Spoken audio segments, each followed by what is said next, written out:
आइए अब जानते हैं 12 राशियां और ग्रह नक्षत्रों के तालमेल को। इस उद्यान में राशियों को जैसे मेष, वृषभ, मिथुन, कर्क, सिंह, कन्या, तुला, वृश्चिक, धनु, मकर, कुंभ और मीन का ज्योतिषीय परिचय और उनके ग्रहों तथा नक्षत्रों से संबंधों को भी दर्शाया गया है। यह प्रयास नक्षत्र, ग्रह और राशियों की जटिल लेकिन रोचक संरचना को आमजनों के लिए सरलता से समझाने योग्य बनाती है। ये 12 राशि 27 नक्षत्र 2.25 नक्षत्र बराबर एक राशि के बराबर होता है। कुल 12 राशि है। ये राशि को आपको दिखा रहे हैं। ये राशि का प्रतीक है हम लोग का। इस राशि से ही हम लोग का नक्षत्र चलता है। नक्षत्र में जो धूप, सुबह का धूप उस पर जो पड़ता है, जिस राशि का धूप पड़ता है उस समय का नक्षत्र वही नक्षत्र में हम लोग का पृथ्वी चलता है। वृश्चिक राशि का पेड़ है कन्या राशि। कन्या राशि में उत्तर फाल्गुनी हस्ता चित्रा नक्षत्र आते हैं और इसका पेड़ है आम। तुला राशि में नक्षत्र 3 आते हैं। इसका पेड़ है मोलसरी। जैसे ये मिथुन राशि का है। मिथुन राशि मृगशिरा, आद्रा, पुनर्वसु ये नक्षत्र आते हैं। तो ये जो है एक चरण, किसी का 2 चरण, 3 चरण, 4 चरण, सबका चरण के हिसाब से होता है। इसका मुख्यतः मिथुन राशि का पेड़ जो है कटहल होता है। यहाँ पर आइए कर्क राशि। कर्क राशि में पुनर्वसु, पुष्य, अश्लेषा ये नक्षत्र आते हैं। इसमें आपको पेड़ है ये वाला क्लास। ये धनु राशि है। ये धनु राशि का पेड़ है आपको पीपल। ये आपको मकर राशि में दिखाने जा रहे हैं। ये मकर राशि है। ये मकर राशि में आपको पेड़ आता है काला शीशम। काला शीशम। हाँ। अब आते हैं कुंभ राशि में। कुंभ राशि में आपका पेड़ हो जाता है समी। अब आगे चलते हैं। आगे चलते हुए राशि का पेड़ हुआ बरगद। ये बरगद है। ये बरगद का पेड़ मीन राशि के लिए होता है।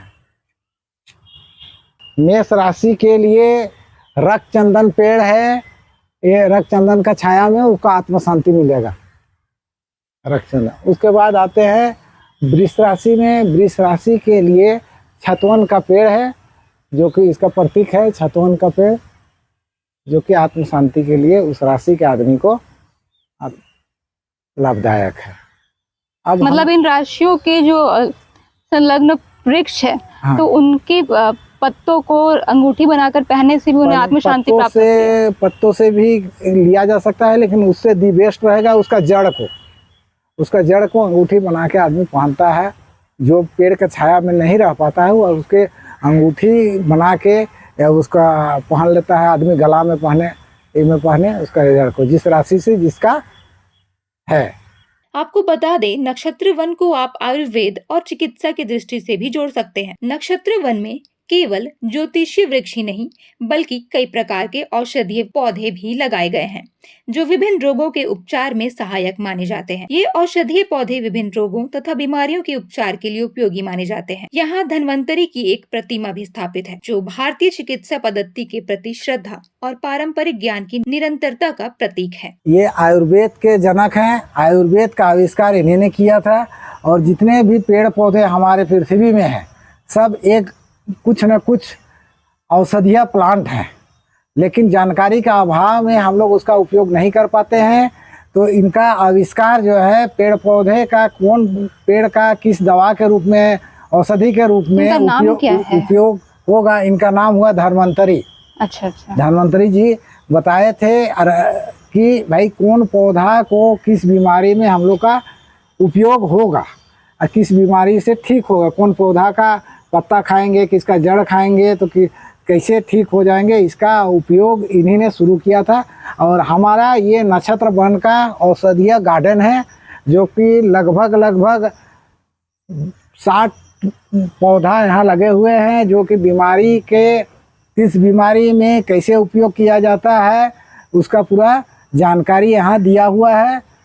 आप उसको एक एक तो देख सकते हैं। आइए अब जानते हैं नवग्रह और उनके प्रतीक पौधे को। पार्क की दूसरी बड़ी विशेषता यह है कि इसमें 9 ग्रहों सूर्य, चंद्रमा, मंगल, बुध, गुरु, शुक्र, शनि, राहु और केतु के प्रतीक स्वरूप 9 अलग-अलग पौधों का रोपण है। इन पौधों को ग्रहों के खगोलीय प्रभावों के आधार पर चुना गया है और उनका नक्षत्रों व राशियों से वैज्ञानिक और ज्योतिषीय संबंध समझाया गया है। ये हुआ आपको नवग्रह एरिया। मंडल का मूल ग्रह हुआ सूर्य, जो कि सूर्य के चारों ओर सभी ग्रह परिक्रमा करते हैं, उसी प्रकार यहाँ पर बनाया गया है।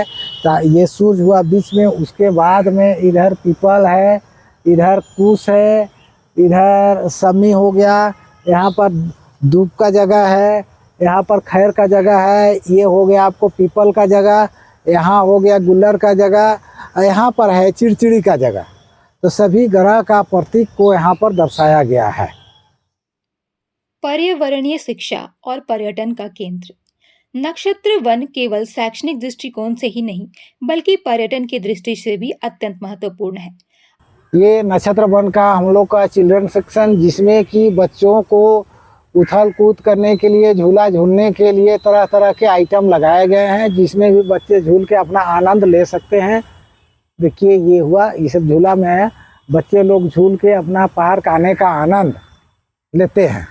अभी भी बहुत कम लोग हैं जो इसके बारे में जानते हैं, लेकिन जो भी यहाँ आता है वह इसकी प्राकृतिक सुंदरता, शांति और वैज्ञानिक महत्व से अभिभूत हो उठता है। ये हमारा गुलाब गार्डन है, लेफ्ट साइड में भी और राइट साइड में भी हमारे नक्षत्र वन का गुलाब गार्डन है। और जो कि हम लोग ऑल इंडिया रोज शो में भी हम लोग भाग लेते हैं और इसमें प्राइज भी लेके आते हैं। झारखंड का नाम रोशन करते हैं गुलाब रोज के लिए, हम लोग विख्यात है। दूसरा हुआ, इधर आपको उड़हुल गार्डन दिखाया जाए, जो विभिन्न तरह के उड़हुलों का सेक्शन है, जो कि इस पार्क को सुंदर बनाए हुए है। नक्षत्र वन केवल एक पार्क नहीं बल्कि एक ऐसा जीता जागता संग्रहालय है जो प्रकृति, विज्ञान, ज्योतिष और आध्यात्म का अद्भुत समन्वय प्रस्तुत करता है। पर्यटकों के लिए यह स्थल एक नई अनुभूति और गहराई से सोचने को मजबूर कर देने वाला अनुभव प्रदान करता है। इसे देखने और समझने के बाद प्रकृति के साथ हमारे संबंधों को समझने का एक नया नजरिया मिलता है। हमें उम्मीद है कि आपको यह वीडियो पसंद आया होगा और आप नक्षत्र वन की यात्रा करने के लिए प्रेरित होंगे। धन्यवाद।